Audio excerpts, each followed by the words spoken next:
Bueno, entremos de lleno en este análisis. Hoy vamos a rastrear paso a paso cómo una pequeña isla del Caribe terminó convirtiéndose, literalmente, en el epicentro de la geopolítica mundial. Y es que resulta fascinante ver cómo una crisis económica puramente local tuvo el poder de redibujar el mapa de la Guerra Fría por completo. Para entender todo este rompecabezas, vamos a guiarnos por 5 puntos clave. Primero, la dependencia económica original. Segundo, la insurgencia armada. Tercero, las reformas sociales iniciales. De ahí pasamos al bloqueo estadounidense y finalmente al alineamiento con el bloque socialista. Empecemos con la primera sección, la dependencia económica que se vivía en Cuba antes de 1959.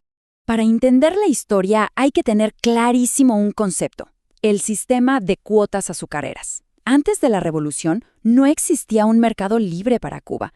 Básicamente, Estados Unidos tenía el control remoto de la economía de la isla, dictando exactamente cuánto azúcar se producía y a qué precio se vendía. Hablamos de una dependencia económica gigantesca. Y bueno, no era solo el azúcar. Las inversiones extranjeras controlaban prácticamente todo. Imaginemos ingenios azucareros, enormes latifundios, los ferrocarriles, los bancos, las refinerías de petróleo y hasta la luz y los teléfonos. Era un dominio corporativo masivo que además operaba bajo la protección absoluta del gobierno militar de Fulgencio Batista tras su golpe en el 52. Pasamos a la sección 2, la insurgencia armada. Aquí es donde toda esa tensión estalla. Lo que vemos aquí es una escalada tremenda en muy poco tiempo. Todo arranca con el famoso, aunque fallido, ataque al cuartel Moncada en el 53. De ahí saltamos al desembarco del yate Granma en el 56, lo que encendió una guerra de guerrillas feroz que avanzó hasta victorias clave como la de Santa Clara, culminando con el triunfo definitivo en La Habana en enero del 59. Ahora, este número 12 es fascinante.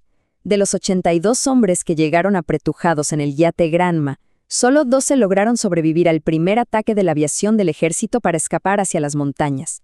Es una locura pensar que un puñado de sobrevivientes lograría organizar después el movimiento que derrocó a todo un gobierno. Desde lo alto de la escarpada Sierra Maestra, líderes como Fidel Castro y Ernesto Guevara armaron una resistencia tenaz. Y lo interesante es que no estaban solos, coordinaban a la perfección con huelgas estudiantiles urbanas. El golpe maestro llegó en la batalla de Santa Clara al descarrilar un tren militar. Ese fue el jaque mate a la logística del gobierno.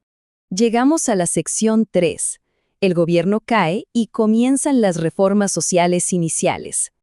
Casi de inmediato, el nuevo gobierno provisional puso el pie en el acelerador con cambios profundos y sistémicos. Lanzaron una reforma agraria que eliminó los latifundios, redujeron drásticamente los alquileres y las tarifas eléctricas y montaron una campaña masiva que enseñó a leer y escribir a 1 millón de personas. Por supuesto, tocar la tierra y las tarifas significó chocar de frente con gigantes corporativos como la United Fruit Company. Y esto nos lleva a la sección 4, la reacción y el bloqueo estadounidense. Aquí empezamos a ver un verdadero juego de ajedrez, un ojo por ojo económico brutal.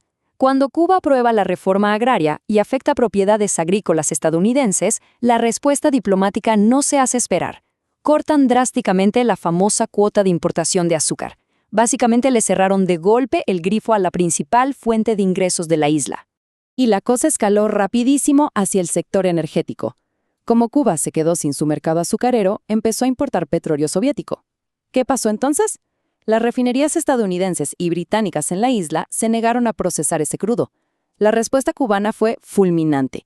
Nacionalizaron por completo a Shell, Texaco y la Standard Oil. De hecho, la cifra es impactante.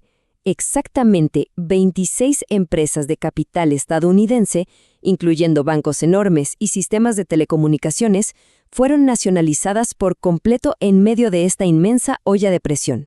Toda esta confrontación estalló formalmente en 1962. La administración del presidente John F. Kennedy impuso un bloqueo económico total y oficial.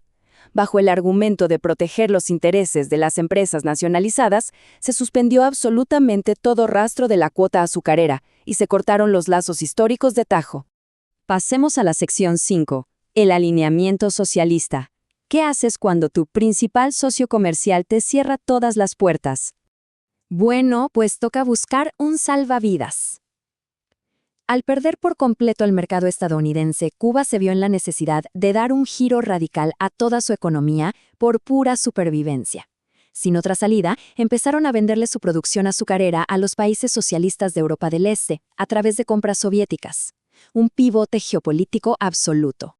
Para ponerlo en perspectiva, a través de las gestiones del recién creado Ministerio de Industrias, se logró amarrar un acuerdo colosal: exportar 5 millones de toneladas de azúcar. Esa monumental cantidad fue, sin lugar a dudas, el cordón umbilical que mantuvo a flote la economía en su momento más crítico. Pero claro, esas robustas alianzas venían con un nuevo manual de instrucciones. Cuba adoptó el modelo socialista, instauraron una economía planificada por el Estado y crearon cooperativas agrícolas, muy al estilo de los sistemas soviético y chino. Al mismo tiempo, rechazaron frontalmente las iniciativas de Estados Unidos en la región, como la Alianza para el Progreso en el 61. El resultado de todo este complejo engranaje fue un aislamiento regional casi absoluto. Tras una fortísima presión diplomática, a inicios del 62, Cuba fue suspendida oficialmente de la Organización de los Estados Americanos. De hecho, con la única y singular excepción de México, toda América Latina cortó sus lazos comerciales con la isla. Y para cerrar este análisis, nos quedamos con una reflexión enorme. ¿Cómo es posible que un levantamiento agrario hiperlocal, nacido del descontento sobre quién controlaba la tierra y los recursos, terminara convirtiéndose en uno de los puntos más explosivos de toda la Guerra Fría? Es un ejemplo perfecto y a la vez increíble de cómo los sistemas económicos tienen el peso suficiente para alterar para siempre los engranajes de la historia mundial.